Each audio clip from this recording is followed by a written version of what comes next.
ஹரே கிருஷ்ணா. இன்னைக்கு பார்த்தீங்கன்னா பகவான் விஷ்ணு நரசிம்ம தேவரா வந்து தோன்றிய தினம். அவர் பார்த்தீங்கன்னா பகவான் வந்து ஒரே ஒரு தனது தூய பக்தருக்காக 5 சிறுவனுக்காக அவர் அவதாரம் எடுத்தது. மற்ற அவதாரங்கள் பார்த்தீங்கன்னா பகவான் பகவத்கீதை சொன்ன மாதிரி பல அசுரரை அழித்து தூய பக்தரை காப்பதுக்காக வர்றார். அப்போ கிருஷ்ணரா அவர் வரும்போது பகவான் பார்த்தீங்கன்னா குருச்சேத்திர பகுதி பல விதமான படைகளை கொன்று பாண்டவர்கள் அவர் பக்தரை காக்கிறார். ராமரா வரும்போது பார்த்தீங்கன்னா ராவணனை கொன்று ராஜ்யத்தை கொன்று பல அசுரர்களை அழித்து வந்து சீதையை வந்து மீட்கிறார். ஆனால் இந்த நரசிம்மதேவர் அவதாரத்தில் பார்த்தீங்கன்னா ஒரே ஒரு சிறுவன் 5 சிறுவன் பக்தருக்காக ஒரு சிறிய பக்தருக்காக விசேஷமான ரூபத்தை எடுத்து வருகிறார். பக்தர்களோட பக்தி அவரை காப்பதுக்காக பகவான் தூணிலிருந்து தோன்றி அவரை வந்து காக்கிறார். இதில் என்ன தெரிஞ்சுக்க வேண்டிய என்னென்னா, பகவான் மீது யார் ஒரு தூய பக்தியும் நம்பிக்கையும் வைக்காங்களோ அவங்கள பகவான் என்றுமே கைவிடுவதில்லை. மேலும் பிரகலாதர்கிட்ட வந்து இரணியகசு கேட்குறார். இரணியகசு பார்த்தீங்கன்னா அவரோட தந்தை அவர் தன்னை தான் வணங்கன்னு சொல்கிறார். ஆனால் பகவான் விஷ்ணுவை தான் வணங்குவன் வந்து பிரகலாதர் வந்து ரொம்ப ஒரு நம்பிக்கையாக இருக்கிறதுனால அவர் மேலே கோபம் கொண்டு ஆயுதனாலும் விஷம் கொடுத்தும் யானை வைத்து மிதித்தும் அப்புறம் பார்த்தீங்கன்னா கடலில் தூக்கி போடுறார். நெருப்பில் வந்து அவரை வந்து உள்ளே தூக்கி போடுறார். பல கொடூரமான ஆயுதங்களாக தாக்குறார். அதை மீறி வந்து பிரகலாதர் வந்து அவர் அமைதியாக இருக்கிறார். அவரால் ஒன்றுமே பண்ண முடியலை இரணியகசினால். அப்போ வந்து தன் தந்தையான இரணியகசி பிரகலாதரிடம் கேட்குறார், உனக்கு எங்கேருந்து சக்தி வந்தது அப்படின்னு.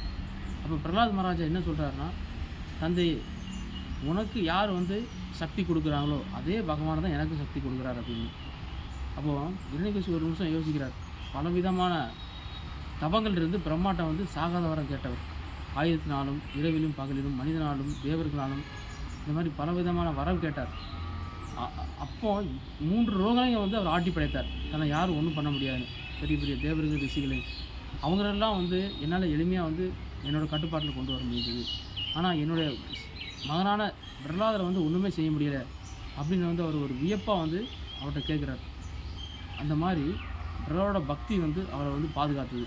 நம்ம செய்யக்கூடிய தூய பக்தி தான் பகவானுக்கு ரொம்ப ரொம்ப முக்கியமானது. தூய அன்பு தான் பகவான் எதிர்பார்க்குறார். அது வந்து நம்மளை வந்து ஒரு கவசம் மாதிரி நம்மளை பாதுகாத்துக்கிட்டே இருக்கும். நம்ம எல்லாருமே நிம்மதியை தேடுறோம், எந்த விதமான சஞ்சலம் இல்லாமல் இருக்குன்னு நினைக்கிறோம். அதுக்கு பிரகலாத மாதிரி நம்ம பக்தி செய்யும்போது நம்ம மனம் வந்து பூர்ணமாக அமைதி அடையும். பகவானும் இந்த மாயையான பல விதமான துன்பங்கள் வந்து கவலைகள் வந்து வழியிலிருந்து அதை வந்து நம்ம விடுவிக்கிறார். நமக்கு பூர்ணமான சாந்தி கிடைக்கும். இது பிரகலாதர்லேருந்து கற்றுக்கலாம். மேலும் பார்த்தீங்கன்னா நாரதர் வந்து ஒரு கேள்வி கேட்குறார் பிரகலாதர்கிட்ட.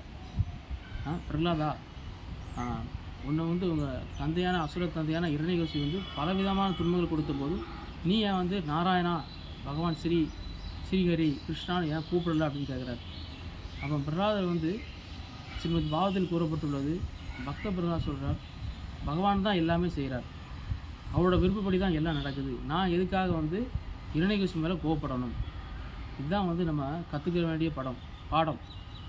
நம்ம இந்த உலகத்தில் பார்த்திங்கன்னா பலர் நம்மளை வந்து புகழலாம், இல்லை பலர் வந்து நம்ம மேலே பழி போடலாம், குற்றம் புரியலாம், இல்லை வந்து நம்மளுக்கு பிடிக்காதவர் நடந்துக்கலாம். அப்போ இது எல்லாமே பிரகலாத் சொன்ன மாதிரி பகவான் விருப்பப்படி ஏதோ ஒரு காரணத்தினால் நடக்குதுன்னு நம்ம வந்து பொறுத்துக்கிட்டு நம்ம பகவான் மேலே தூய பக்தி செய்யும்போது நம்ம எல்லா இடங்களையும் இறைவனை காணக்கூடிய அந்த பக்குவத்தை பகவான் கொடுப்பார். அந்த மாதிரி தான் பிரகலாத் மகாராஜா வந்து தன்னை கொல்லக்கூடிய அனைவருமே பகவானோட சக்தி பகவானால் நடத்தப்பட்டது என்று அவர் மனமாற ஏற்றுக்கிட்டார். அதனால் வந்து பார்த்திங்கன்னா அவருக்கு கடவுளை தவிர எதுவுமே வந்து அவர் கண்ணில் தெரியலை. அவர் எப்போதுமே அந்த பூர்ணமான ஞானத்திலும் பக்தியிலும் இருந்ததுனால அவர் எந்த விதமாக சஞ்சலமும் ஆகலை. பகவான் கூட கீதையில் வந்து சொல்கிறார், பகவத்கீதையில் 12ஆம் அத்தியாயத்தில், எனக்கு யார் வந்து பிரியமானவங்க அப்படின்னு பார்த்தீங்கன்னா, யார் ஒருத்தவங்க நண்பன், எதிரி, பொறாமை கொள்வோர், இந்த மாதிரி தனக்கு பிரியமானவங்க, தன்னோட உறவினர், பகைவர், இந்த மாதிரி எல்லாரும் யார் அன்போடு நடந்துக்கிறாங்களோ, எல்லாரும் சமமாக யார் பார்க்குறாங்களோ அவங்க எனக்கு மிக மிக பிரியமானவன் அப்படின்னு பகவான் சொல்கிறார். அந்த மாதிரி நிலையில் வந்து பக்த பிரகலாதர் இருக்கிறார். நம்ம அந்த நிலைக்கு உயர்ந்தாலும் முயற்சி பண்ணணும். அட்லீஸ்ட் வந்து மற்றவங்களை துன்புறுத்தாமல் இருக்கணும். அடுத்தவங்களுக்கு வந்து நம்ம நல்லது செய்ய பார்க்கணும். உண்மையில் நல்லது என்னன்னு பார்த்தீங்கன்னா, இந்த ஆத்மாவுக்கு பகவானை பற்றியான அந்த அவர்கிட்ட எப்படி பக்தி செலுத்துன்னு சொல்லி கொடுக்குறது. ஏன்னா அது மட்டும்தான் நம்ம இந்த ஆத்மாவுக்கு வந்து சுத்தப்படுத்துறதுக்கு ஒரே வழி. இங்கே உள்ள நம்ம சட்டைகளோ வீடையோ நம்ம சுத்தப்படுத்துகிறோம், க்ளீன் பண்ணுறோம், அது பார்த்திங்கன்னா வெளிப்புறமானது. நம்ம உள்ளுக்குள்ளே வந்து நம்ம சுத்தப்படுத்த வேண்டியது வந்து நம்ம இதயத்தில் பல அழுக்குகள் இருக்கிறதுனால நம்ம தொந்தரவாகிக்கிட்டே இருக்கோம் வாழ்க்கையில். அதுக்கு தீர்வு வந்து பகவான் விஷ்ணு மீது, ஹரி மீது நம்ம பக்தி செலுத்துவது. அப்படி அதுதான் அந்த மனித வாழ்க்கையின் நோக்கம் அப்படின்னு பிரகலாதர் நமக்காக உபதேசம் பண்ணியிருக்கிறார். நம்ம அவர் வழியாக பின்பற்றும் போது அவர் கருணையினாலும் நரசிம்மதேவ் கருணையினாலும் நம்ம வாழ்க்கையை பார்த்திங்கன்னா எப்போதும் அமைதியோடு நம்ம ஒரு பகவான் வந்து நமக்கு எப்போதும் பாதுகாப்பாக நம்பிக்கையோடு நம்ம வந்து இருக்கலாம். அதுக்கு இன்றைக்கி நரசிம்மரிடம் பிரார்த்தனை பண்ணிக்கலாம். நம்ம தூய பக்தி பண்ணணும். நம்ம வாழ்க்கையில் வந்து எல்லோரும் நம்பிக்கையோடு பகவான் வழிபடுவோம். ஹரே கிருஷ்ணா.